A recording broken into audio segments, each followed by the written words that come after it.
첫 번째 연과 두 번째 연, 월요일과 화요일날 살펴본 배경은 시편 기자가 골방에서 기도하는 장면을 묘사하고 있고요. 오늘과 내일 이어지는 세 번째, 네 번째 연은요, 시편 기자가 처해 있는 바깥의 환경을 이야기하고 있습니다. 그 환경이 적대적인 환경이고요. 오늘 이 본문의 내용은 이 적대적 환경 가운데서 시인이 부르는 노래입니다. 그래서 먼저 우리가 이 적대적 환경들을 우리가 말씀 묵상하기 전에 시편을 통해서 살펴보면요. 19절, 21절, 그 다음에 22, 23절이 적대적 환경을 묘사하고 있습니다. 먼저 시인이 처해져 있는 상황들을 살펴보면 19절에 나그네가 되었다. 이 표현은 우리가 이 땅에서 갑과 을로 우리는 표현되어지는데 을의 입장을 보여주고 있습니다. 갑이 아니라 을입니다. 그리고 21절은 교만한 사람과 주의 계명을 떠나는 자들에게 둘러싸여 있는 상황이라는 것이지. 그리고 그렇게 살아가고 있는데 22절에는요. 비방과 멸시를 당하고 있습니다. 그리고 그 비방과 멸시에 참여한 사람들이 23절부터 보면은 고관들, 그 사회에서 유력하고 영향력 있는 사람들이 믿음으로 살아가는 사람들을 핍박합니다. 그러나 더 힘든 것은 힘 있는 자들과 함께 그들과 함께 힘을 합쳐서 믿음을 지키는 사람들을 대적하고 있는 상황 가운데 있는 것입니다. 이 상황은 시편 기자만 느꼈던 것이 아니라 앞으로 오실 예수님께서 느끼셨던 그 상황이랑 똑같습니다. 주변에 힘 있는 대제사장과 바리새인과 사두개인들의 그 무리들, 그리고 그 무리들을 함께 선동하여서 백성들과 함께 예수 그리스도를 비방하고 모욕했던 그런 삶을 묘사할 뿐만 아니라 오늘 이 땅 가운데 예수 그리스도를 믿고 살아가는 우리들에게도 동일한 그런 환경들을 묘사하고 있는 것이죠. 그럼 우리는 이 적대적인 상황에서 우리는 어떻게 살아가야 하는가? 오늘 그 이야기를 두 단락으로 이야기합니다. 17절부터 20절의 내용은 눈을 열어서 이 상황 가운데 말씀밖에 붙들 수 없는 상황이니까 주님 그 말씀을 깨닫게 해달라고 간구하고 있고요. 21절부터 24절은 그 간구가 절실한 이유를 이야기하고 있습니다. 오늘 두 부분을 우리가 살펴보면서 적대적 환경에서 의지할 것은 말씀뿐이라는 것을 우리가 깊이 깨닫는 시간 되어지기를 원합니다. 먼저 첫 번째인 단락은요. 적대적 상황 가운데 말씀을 깨달아야 되는데요.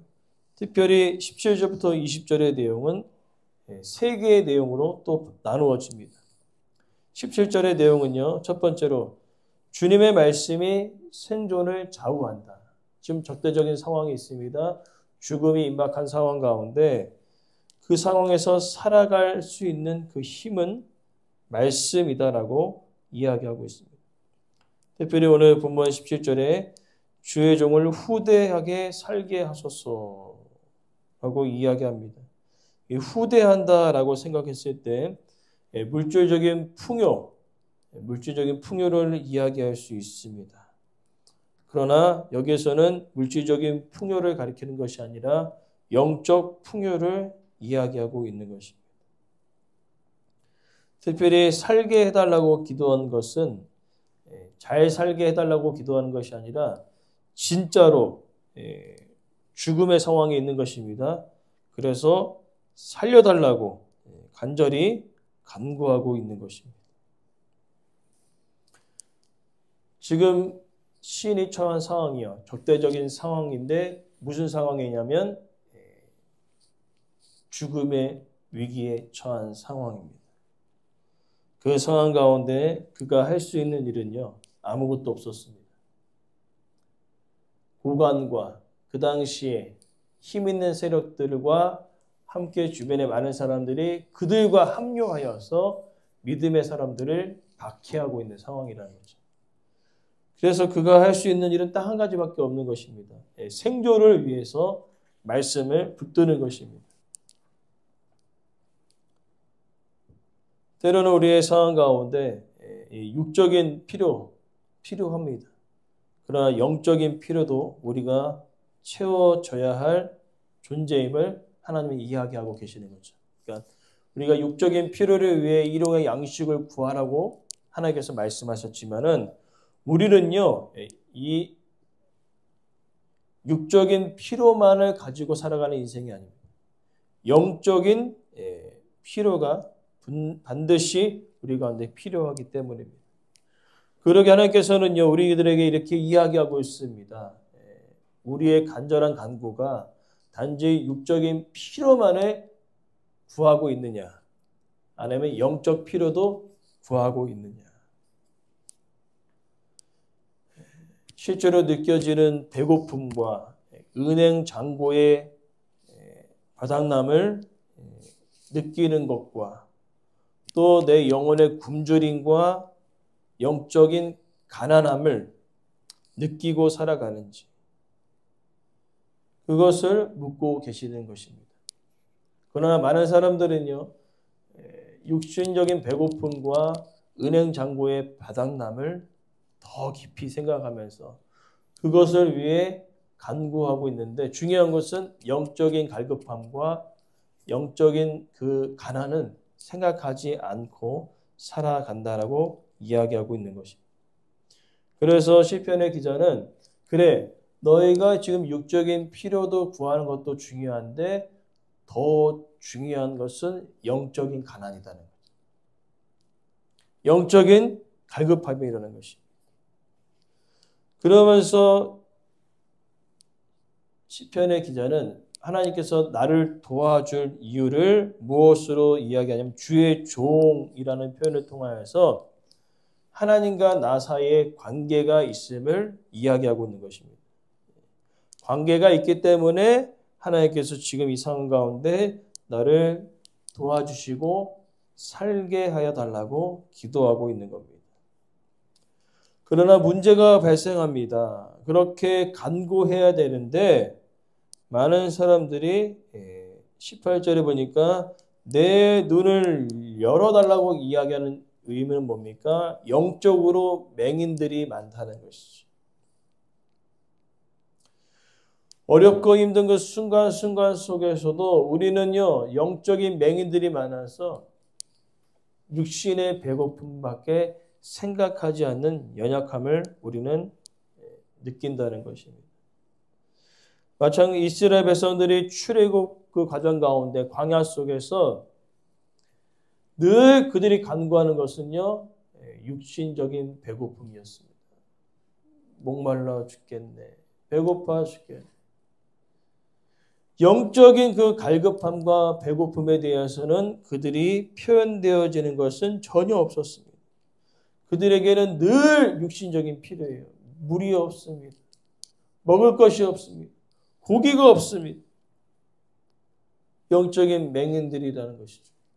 그러나 이스라엘 백성들만 그런 것이 아니라 우리도 그렇게 살아갈 때가 있다는 것입니다. 그래서 시편 기자는 이야기하는 겁니다. 하나님, 나의 눈을 열어주셔서 하나님께서 나의 공급자 되심을 믿게 하여 달라고 간절히 간구하고 있는 것을 볼 수 있습니다. 그러면서 자신이 처한 상황들을 이야기하고 있는데 19절에 나그네라는 겁니다. 나그네. 자신이 처한 상황이 나그네라고 얘기한 것은 자기 땅이 하나도 없다는 것입니다. 자기 것이 하나도 없는 그런 나그네 인생을 살아가고 있다고 이야기하고 있는 것이죠. 특별히 다윗이요, 모든 주변의 나라들을 다 점령한 뒤에 다윗이 하나님께 이렇게 고백합니다. 하나님, 저는 주님 앞에 나그네와 거류민입니다. 세상에 있는 날이 그림자 같습니다. 라고 고백하고 있는 것이죠. 이 다윗의 고백은요, 이 땅을 살아가는 믿는 자들의 정체성을 이야기하고 있습니다. 그러니까 우리는요, 이 땅에서 나그네라는 것이죠. 영원한 본향을 향하여 나아가는 나그네와 같다고 이야기하고 있는 것이죠. 그러나 중요한 것은 나그네인데 나그네처럼 살아가지 않는다는 거죠. 이 땅이 전부인 것처럼 살아가고 있는 자들이 너무나 많다는 것이죠. 그래서 시편 기자는 간절히 20절에 간구합니다. 주의 기도를 항상 삼으로 내 마음이 상하였습니다. 상하였다는 것은 무엇입니까? 앞에 주의 말씀을 사모하는데 마음이 상해요. 왜 그렇습니까?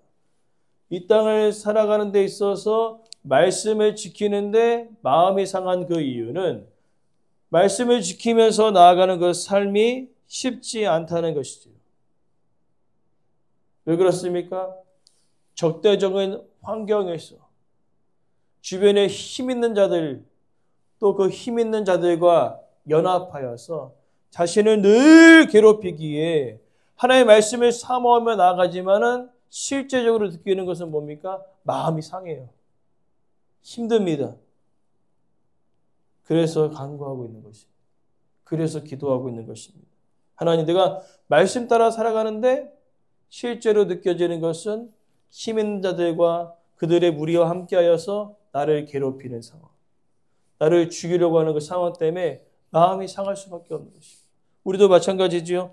믿음을 지키려고 나가는데 실제로 어떻습니까? 마음이 상하는 일들이 너무나 많아요. 그래서 21절부터 24절은요. 적대적인 세상에서 의지할 것은 말씀밖에 없다고 이야기하고 있는 것입니다. 우리가 의지할 것은요. 하나님의 말씀밖에 없습니다. 왜 그렇습니까? 아무리 우리가 이 땅 가운데 믿음을 지키며 살아갈 때 많은 사람들에게 위로를 받지만 그 위로는요. 어쩔 때는 나의 마음을 상하게 할 수도 있고요. 때로는 그 위로는 내 심령 안에 온전한 회복을 누리지 못하는 그런 위로가 많다는 것이죠. 그러기에 우리는요. 기도를 통하여 하나님의 위로를 우리는 받아야 될 줄 믿습니다. 그러면서 이제 오늘 이어지는 내용들은요. 21절에 교만한 자들이 주의 계명을 떠나는 자들이 항상 있다는 것이죠. 항상 우리 주변에. 그러나 주께서 꾸짖으셨나이다 라고 이야기하고 있습니다. 즉 그렇게 악한 세력들과 힘있는 세력들과 함께 나아가는 그들을 향하여 그들이 잘못됨을 하나님께서 결국에는 공의로서 드러나게 하신다는 것입니다. 그리고 22절에 나는 하나님의 말씀을 지키는데도 불구하고 비방과 멸시가 떠나지 않습니다. 그러니까 내게서 떠나게 하소서라는 그 의미는 무엇을 전제하고 있습니까? 떠나지 않는 것입니다. 비방과 멸시가 끊임없이 나를 따라다니는 것입니다. 그래서 하나님께 간구하는 것이죠. 하나님, 이 비방과 멸시 때문에 도저히 힘들어서 믿음 생활하기가 어렵습니다. 주님 그 비방과 멸시가 떠나가게 해달라고 기도하고 있습니다. 근데 더 힘든 것은 23절에 힘 있는 자들이 좀 도와줬으면 좋겠는데 그게 아니죠. 힘 있는 자들이 세력을 합쳐가지고 믿음을 지키는 자신을 공격하고 있는 것입니다. 그래서 오늘 그러한 상황 가운데 놀라운 표현이 23절에 있습니다. 23절 하반절에 주의 율례들을 작은 소리로 읊조렸습니다. 이것은 무엇입니까? 힘 있는 자들과 세력들이 하나가 되어서 나를 공격해 들어올 때 세상의 방법으로 같이 막 힘차게 막 욕을 해주고 같이 힘차게 막 삿대질을 하고 그러면 오히려 속이 시원할 것 같아요. 저도 저를 향하여서 막 욕하고 비방하는 사람들이 있으면 막 같이 막 욕해주고 막 삿대질하면은 마음이 속이 후련할 것 같은데 그게 아니라 오늘 본문의 내용은 작은 소리를 읊조립니다. 무엇을 읊조립니까? 하나님, 지금 내가 이런 상황에 있습니다. 주님이 나를 붙들어 주지 않는다면 나는 무너질 수밖에 없는 인생입니다. 주님이 내 삶 가운데 함께하지 아니하신다면 내가 무엇을 의지하며 살아가겠습니까? 그런 간절한 간구가 표현되어지고 있습니다. 그리고 마지막으로 그렇게 간구하여 기도했더니 24절에 나의 즐거움이요 나의 충고자니이다 라고 이야기하고 있습니다. 무엇입니까? 그렇게 기도하며 나갔더니 내 안에 세상에 줄 수 없는 평안과 기쁨이 내 안에 흘러 넘쳤다라고 기도하고 있는 것입니다. 실제적으로 성경의 역사를 보면요. 특별히 가장 안타까운 현실을 마주했던 선지자가 있습니다. 바로 에레미야였습니다. 하나님의 말씀을 계속적으로 선포하고 있지요. 바벨론이 침공했는데 바벨론을 의지하라고 얘기합니다. 매국노처럼 느껴지겠죠. 그래서 사람들이 구덩이에 가둬버리고 감옥에 가둬버리고 매를 때리고 막 숱하게 힘들게 그를 괴롭혔을 때 에레미야가 이렇게 간구하지 않습니까? 에레미야 33장 3절 말씀. 너는 내게 부르짖으라. 내가 내게 응답하겠고 내가 알지 못하는 크고 은밀한 일을 내게 보이리라. 그가 할 수 있는 일은요. 기도밖에 없었습니다. 힘 있는 세력들이 힘을 합쳐서 자신을 공격해 들어옵니다. 심지어 죽음의 위기에 처해 있습니다. 그때 그가 할 수 있었던 그 일은 말씀을 의지하여 하나님께 간구하여 기도하였습니다. 오히려 마지막 유다의 왕 시드기야는요. 두 눈이 뽑혀져서 포로가 되어 끌려가는데요. 에레미야는요. 그 왕이 선대합니다. 당신이 바벨론을 가고 싶으면 바벨론을 가시고요. 유다에 남고 싶으면 유다에 남으십시오. 오히려 선대하며 에레미야는요. 그 순간 속에서도 마지막까지 자신의 사명을 죽지 않고 감당하는 것을 볼 수 있습니다. 오늘 우리의 삶도 마찬가지입니다. 에레미야처럼은 아니겠지만은 숱한 어려움 가운데 비방과 멸시를 단지 믿음을 지키는 것으로 인하여 어려움에 처할 때가 있습니다. 그때 우리가 해야 할 일은요. 사람을 의지해봤자 한순간입니다. 오늘 시편의 기자처럼 말씀을 의지하여 하나님께 나아갈 때 세상에 줄 수 없는 그 평안과 기쁨과 하나님의 보호하심이 우리 가운데 날마다 넘쳐나기를 간절히 소망합니다.